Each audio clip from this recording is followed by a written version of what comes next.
दोस्तों GSTR 3B tax payment से related एक इम्पोर्टेंट अपडेट जो है जीएसटी पोर्टल पर आया है, जिसके बारे में हम इस वीडियो में डिस्कशन करेंगे। साथ ही GSTR 1 को लेकर भी कुछ इम्पोर्टेंट अपडेट्स हैं जो आपके साथ इस वीडियो में डिस्कस करूँगी। तो वीडियो में आखिर तक बने रहिएगा ताकि सारी चीज़ें आपको अच्छे से समझ में आ जाएँ। और आगे बढ़ने से पहले चैनल को ज़रूर सब्सक्राइब कर लीजिएगा, बेल आइकन को प्रेस करना मत भूलिएगा ताकि कोई भी इंपॉर्टेंट वीडियो मैं अपलोड करूँ उसकी नोटिफिकेशन आपको मिल जाए।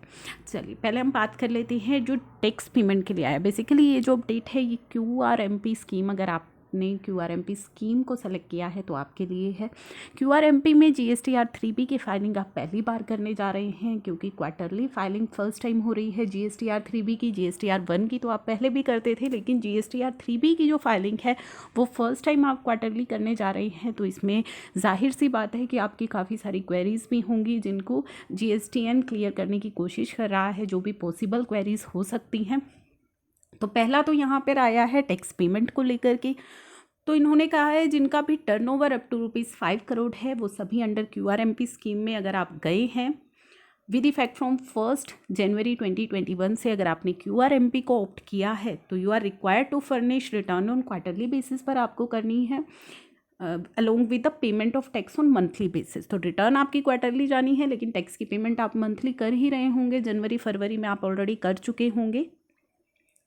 अब एक इम्पॉर्टेंट चीज़ और यहाँ पे जो क्वेरीज़ मेरे पास आती है कि जनवरी फरवरी में आपने टैक्स की पेमेंट मंथली की है, लेकिन लेट फीस आपकी एप्लीकेबल होगी जब आप अपनी क्वार्टरली रिटर्न को लेट करेंगे, जब आप अपनी क्वार्टरली 3B को लेट करेंगे, क्योंकि late fees late filing of return पर एप्लीकेबल होती है, ना कि लेट पेमेंट ऑफ टैक्स पे। तो क्वार्टरली 3B की जो ड्यू डेट्स हैं वो है 22 अप्रैल और 24 अप्रैल।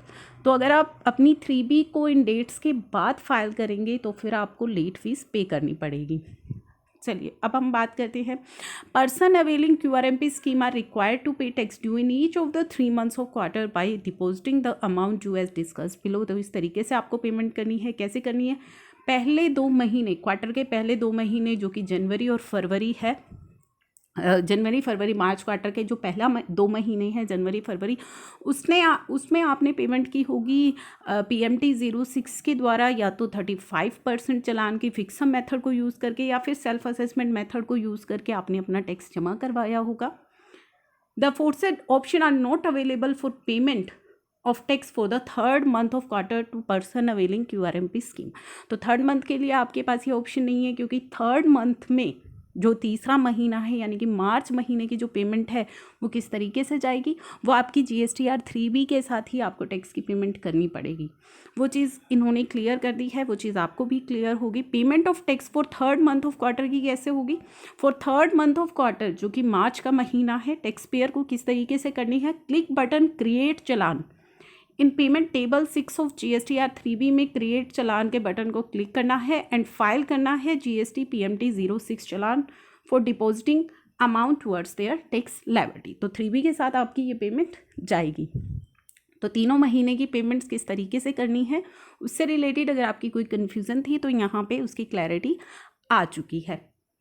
तो अब लेट फीस का मैंने आपको बता ही दिया है कि किस तरीके से एप्लीकेबल होगी। इसके बाद दोस्तों GSTR 1 की फाइलिंग को लेकर के भी कुछ डाउट्स थे, जो डाउट्स यहाँ पे क्लियर किए गए हैं। जो GSTR 1 की जो फाइलिंग है, अगर उसमें आपका कोई डेटा फर्स्ट 2 months में सेव्ड स्टेजेस पर है तो दोस्तों पहले आपको उसे डिलीट करना है रीसेट बटन को यूज़ करके, उसके बाद ही आप अपनी क्वार्टरली GSTR 1 को फाइल कर पाएंगे। तो पहले आपको उसे डिलीट कर लेना है और दोबारा से उसे अपनी GSTR 1 के अंदर दिखाना है। GSTR 1 को लेकर काफ़ी कन्फ्यूज़न आई हुई है। तो GSTR 1 में जो B2C इन्वॉइसेस आप ऑलरेडी अपलोड कर चुके हैं, IFF फैसिलिटी को यूज़ करके ऑलरेडी फाइल कर चुके हैं, उन्हें आपको दोबारा से GSTR 1 में दिखाने की आवश्यकता नहीं है। हालांकि वो ऑटो पॉपुलेट होकर के नहीं आ रही हैं आपकी क्वार्टरली GSTR 1 में, लेकिन फिर भी आपको उसको दोबारा से दिखाने की आवश्यकता नहीं है, जो आप ऑलरेडी IFF फैसिलिटी को यूज़ करके दिखा चुके हैं। अगर आपका डेटा सबमिटेड स्टेज में है, लेकिन अभी आपने फ़ाइल नहीं किया है, यानी कि IFF फैसिलिटी में सबमिट आपने कर दिया है, फाइल नहीं किया है, तो पहले उसको फाइल कीजिए, उसके बाद ही आप अपनी GSTR1 को फाइलिंग कर पाएंगे। HSN समरी आपको दोबारा से GSTR1 में दिखानी होगी, वो जो समरी है वो आपको दिखानी होगी, क्योंकि IFF में आपने जो नहीं दिखाई होगी वो आपको दोबारा से क्वार्टरली GSTR1 के अंदर दिखानी है, वो सभी चीज़ें। तो जो कन्फ्यूज़न आ रही थी वो लेकर के वो इसी चीज़ की आ रही थी कि ऑटो पॉपुलेट डाटा नहीं हो रहा है, तो GSTR1 में आपको वो दोबारा से नहीं दिखाना है, क्योंकि आप ऑलरेडी उसे IFF फैसिलिटी यूज़ करके दिखा चुके हैं। सिमिलरली IFF में भी किसी तरह की कोई लेट फीस आप पर एप्लीकेबल नहीं थी, जो मैं काफ़ी बार क्लियर कर चुकी हूँ। GSTR1 की फाइलिंग अगर आप लेट करते हैं तो लेट फीस एप्लीकेबल है, पोर्टल आपसे चार्ज नहीं करता है, लेकिन लॉ के अंदर वो चीज़ आपके लिए एप्लीकेबल है। तो B2C तो आपने दिखाए ही नहीं होंगे, क्योंकि IFF में केवल B2B ही गए होंगे, तो B2C तो आपको सारे दिखाने ही हैं क्वार्टरली GSTR1 में।